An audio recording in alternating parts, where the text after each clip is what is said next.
Cordial saludo. Por medio del presente video se hará una exposición en torno al caso El despojo territorial que extingue a los indígenas de la Orinoquía. Nuestro grupo está conformado por Aura María Sarria, Ingrid Vargas y Betsy Andrea Ceguera, presentado al tutor Mauricio Gil en la asignatura Geopolítica. En primer lugar, haremos referencia a lo que son las epistemologías del sur. Las epistemologías del sur son un referente de carácter teórico y práctico, que se orientan bajo la perspectiva de la necesidad de repensar desde sus orígenes las bases del desarrollo político, social y económico del sur global, más allá del determinismo del legado colonial. Las epistemologías del sur son el reclamo de nuevos procesos de producción, de valorización, de conocimientos válidos, científicos y no científicos, y de nuevas relaciones entre diferentes tipos de conocimiento, a partir de las prácticas de las clases y grupos sociales que han sufrido de manera sistemática destrucción, opresión y discriminación causadas por el capitalismo, el colonialismo y todas las naturalizaciones de la desigualdad en las que se han desdoblado. Desde la conquista y el comienzo del colonialismo moderno hay una forma de injusticia que funda y contamina todas las demás formas de injusticias que hemos reconocido en la modernidad, ya sea la injusticia socioeconómica, sexual, racial, histórica, generacional, entre otras. En las últimas décadas viene perfilándose un nuevo tipo de reflexión epistemológica decolonial, que se sitúa del lado de la ciudadanía mundial del sur. Esta corriente de pensamiento cuestiona la dominación epistemológica occidental que eliminó y descontextualizó durante siglos el saber de los pueblos y de las naciones colonizadas. Se trata de una visión epistemológica conocida como epistemología del sur, que se caracteriza por albergar un diálogo horizontal con los conocimientos de los subalternos colonizados en una ecología de saberes. Entre los pensadores más destacados que reflexionan a partir del sur encontramos a Enrique Dussel, Immanuel Wallerstein, Milton Santos, Aníbal Quijano, Walter Mingolo, Boaventura de Sousa y Nelson Maldonado. Boaventura de Sousa plantea cómo es necesario que los sujetos inferiorizados por Occidente tengan voz y no sean simples objetos de estudio. Lo que se trata es de subvertir las formas de entender y aprender el mundo, proponiendo que frente al dominio de la ciencia moderna occidental se abra un panorama mucho más plural de formas de conocimiento. Bueno, luego de haber identificado un poco de lo que nos propone la epistemología del sur, vamos a continuar hablando en torno a nuestro caso, el cual es el despojo territorial de los indígenas de la Orinoquía. Entonces encontramos de que la Orinoquía está ubicada al este de Colombia, limita al oeste con la región andina, al sur con la Amazonía y al norte con Venezuela. Los departamentos que hacen parte de esta región pues son el Meta, Arauca, Casanare y Bichada. A esta región también se le conoce como los llanos orientales de Colombia. En cuanto a su economía, pues podemos decir que principalmente se basa en torno a lo que es la ganadería y a la extracción de petróleo. Existen pozos petrolíferos en sus departamentos, como en el caso de Meta y Casanare, y también se puede indicar de que la conexión que hay entre la región andina y la Amazonía, pues le permite tener una gran diversidad en torno a ecosistemas, diferentes especies, bosques, selvas y sabanas. Ahora, frente a la descripción del caso, el cual es el despojo territorial de los indígenas en la Orinoquía, pues encontramos en primer lugar el que hay que reconocer como Colombia es un país rico no solo por su interculturalidad, sino también por contar con esa diversidad en lo que son los recursos naturales, ¿no? Entonces, nuestro país cuenta con un alto potencial de tierras para uso agrícola y esa riqueza y ese patrimonio se evidencia en diferentes regiones de nuestro país. Entonces, al identificar ese aspecto, es importante partir de cómo en la actualidad pues, se ha originado la existencia de lo que es un capital globalizado, en el cual, mediante la intervención de diferentes agentes, corporaciones transnacionales, de alguna manera se han impuesto al mundo, se ha impuesto lo que es una reorganización territorial en cuanto al trabajo y la naturaleza, donde pues los países del sur van a cumplir el papel de ser proveedores de los países del norte y Colombia pues hace parte lamentablemente de esta situación.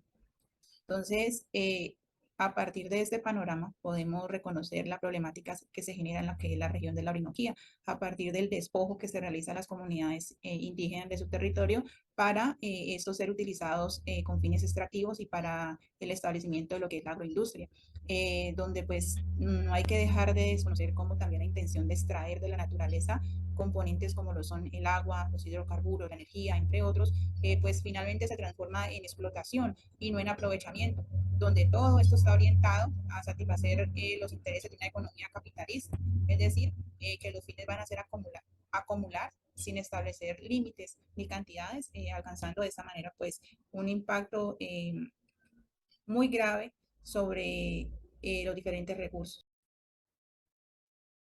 Entonces, el despojo territorial a los pueblos indígenas de la Orinoquía se da por medio de la intervención de diferentes actores. Aquí tenemos lo que son los actores armados.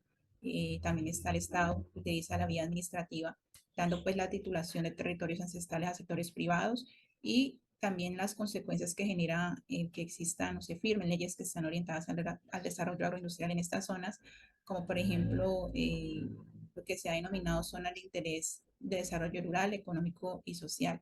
Entonces, toda esta situación pues pone en riesgo de extinción a las comunidades indígenas, las cuales se enfrentan a un grave problema y este problema pues es el hambre, la desnutrición y todo esto está asociado a la falta de tierras para poder garantizar ese sustento alimentario, su soberanía alimentaria.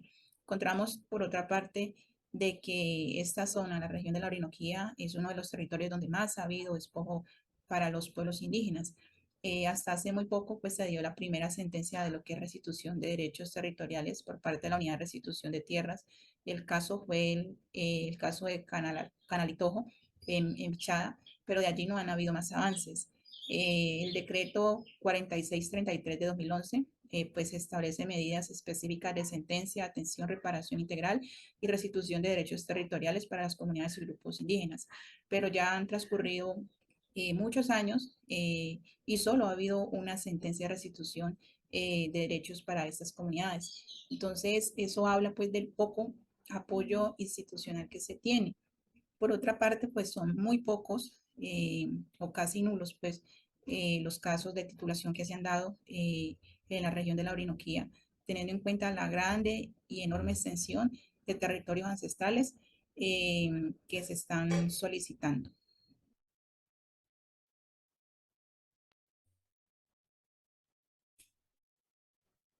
Bueno, ahora continuamos con el análisis de este caso por medio del método contemporáneo, el método dual. Según Ballesteros 2018, este método pues permite el desarrollo de procesos de análisis de las crisis, identificando y evaluando los acontecimientos relevantes. Propone que cuando un conflicto se genera en una región específica, es determinante identificar cuál fue el detonante o el foco de la tensión. De esta manera, asegurar la posibilidad de limitar el impacto de este fenómeno en la región. Este método estima que analizar una crisis implica una relación de ida y vuelta entre tres niveles de casualidad: la situación, la coyuntura mediante la identificación de las motivaciones y las ambiciones de cada uno de los implicados en el conflicto, y por último la estructura, la cual dará cuenta de la perspectiva de estas causas sobre el largo plazo.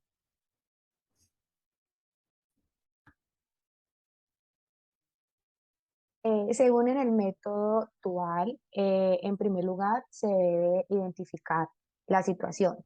Entonces, pues como lo plantea Poveda 2013, desde las misiones jesuitas hasta la invasión abierta y descarada del gran capital multinacional, pasando por las colonizaciones agrarias desde la década de los 60 y 70, la historia de la Orinoquía ha sido la historia del despojo. No solo el despojo del suelo, sino de lo más terrígeno de algo que constituye el territorio de esas sociedades orinocenses: la cultura, los dioses, la lengua y las formas de ocupación, uso y usufructo del suelo. El despojo de tierras ha redondeado las propiedades usando la violencia y la intimidación como instrumento de acumulación. Pero pues a su vez y como consecuencia produjo de flujos migratorios que redefinieron poblaciones enteras, donde crecieron los cinturones de miseria en las ciudades como Villavicencio, Yopal y Arauca.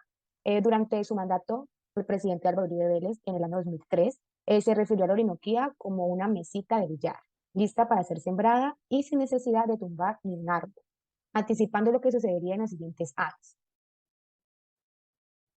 Entre los años 2003 y 2013, la Orinoquía colombiana se consolidó como la primera región del país productora del caucho natural, de aceite de palma y junto a esas plantaciones, la mayor productora de petróleo y de ganado.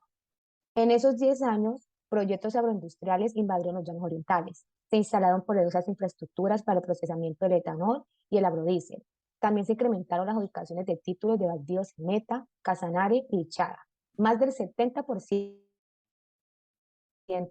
del total de esas ubicaciones hicieron las mayores transacciones de tierra en el país y se acapararon muchas extensiones. De esta manera, en las áreas destinadas a la agricultura y la producción pecuaria, se puede apreciar la acción de esa nueva colonización bajo la gestión y dominio económico de la agroindustria, los cuales son una expresión viable de la colonialidad. Por otra parte, a pesar de que el decreto 20 y 33 del 2014, por el cual se establecen los mecanismos para la efectiva protección y seguridad jurídica de las tierras y los territorios ocupados y poseídos ancestralmente por los pueblos indígenas, y se dice que se deben generar garantías para poder protegerlos mientras se hace su titulación. Las resoluciones de medida de protección del territorio ancestral han sido mínimas. De esta manera, se puede reconocer cómo el despojo territorial es una de las principales maneras de acabar un pueblo. Por eso hoy, pueblos nómadas, como los Sicuani o el Amoroá, viven ahora en confinamiento cuando esa no es su ley de origen.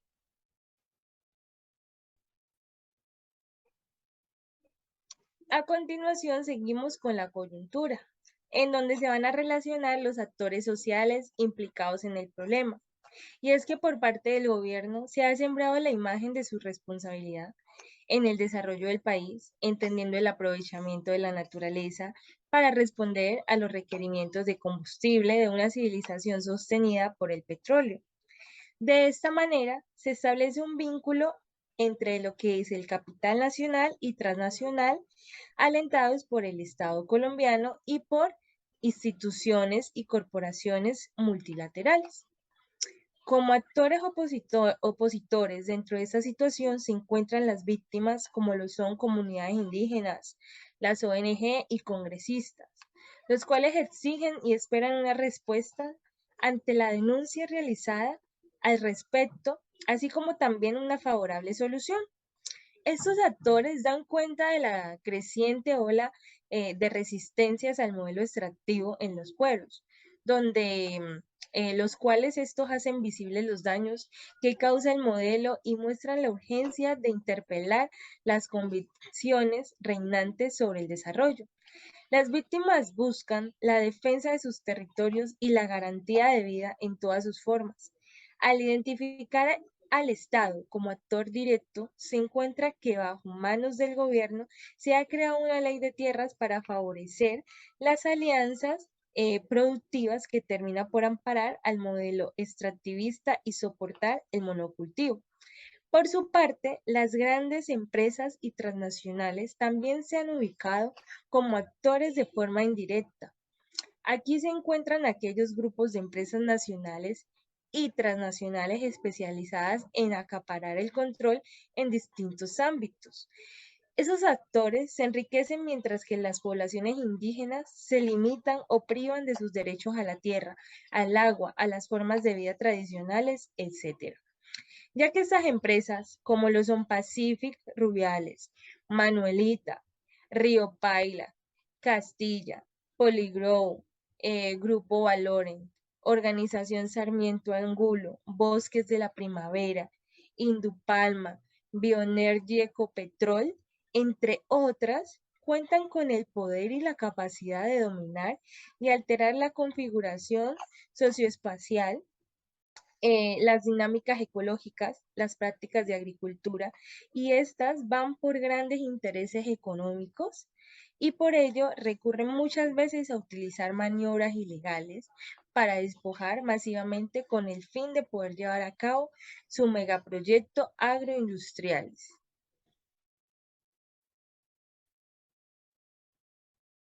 Por otra parte, encontramos la estructura. Aquí se evidencia que tras la implementación del modelo agroexportador que implica lo agroindustrial y los agrocombustibles, se obtiene como resultado un gran deterioro de los recursos naturales, destrucción de los ecosistemas, la biodiversidad, siendo un total atentado a la sustentabilidad de los agroecosistemas. Esta región ha sido conocida como la despensa de alimentos del país, pero el extractivismo avanza como una locomotora imparable, sin importar que haya perdido el rumbo de la sensatez humana y del equilibrio ecosistémico. Tras más de una década, la promoción y creación del mercado de los agrocombustibles, sus efectos son y seguirán siendo perversos sobre población indígena, la sociedad y el medio ambiente. Lamentablemente, de no darse una pronta solución, una de las grandes consecuencias sería el exterminio tanto físico como cultural de los pueblos indígenas de la Orinoquía, ya que el Estado no llega y físicamente están muriendo de hambre los niños y ancianos porque ya no tienen un territorio donde pescar y hacer su modo de vida nómada que les daba la facilidad de vida. Finalmente, como posibles soluciones, se reconoce la necesidad de garantizar los derechos territoriales a los pueblos indígenas, ya que ese es el principio para garantizar los otros derechos y empezar a mitigar la crisis que viven los pueblos indígenas. Bueno, finalmente, como conclusión, podemos indicar de que el anterior caso pues no se alinea a lo propuesto por los fundamentos epistemológicos del sur. Se reconoce como el despojo territorial a las comunidades indígenas de la Orinoquía, muestra una de esas muchas problemáticas latinoamericanas que evidencian las tensiones a partir de un sistema colonialista que afecta directamente lo que son las relaciones sociales, políticas, económicas, entre otras, dentro del territorio, estando de esta manera conflictos y atentando directamente, en este caso, contra la permanencia de lo que son los pueblos indígenas ancestrales. Por otra parte, se reconoce cómo las comunidades indígenas pues, se encargan de proteger los bosques, ayudan a almacenar carbono y también interfieren en lo que es la circulación atmosférica de las masas del aire, la temperatura del planeta y la conservación de los recursos hídricos como la fauna y la flora. Es decir, que la invasión de sus territorios constituye una de las mayores amenazas para la reproducción de los grupos étnicos y la conservación de las selvas. Esta ha sido nuestra exposición. Estas son las referencias bibliográficas. Muchas gracias.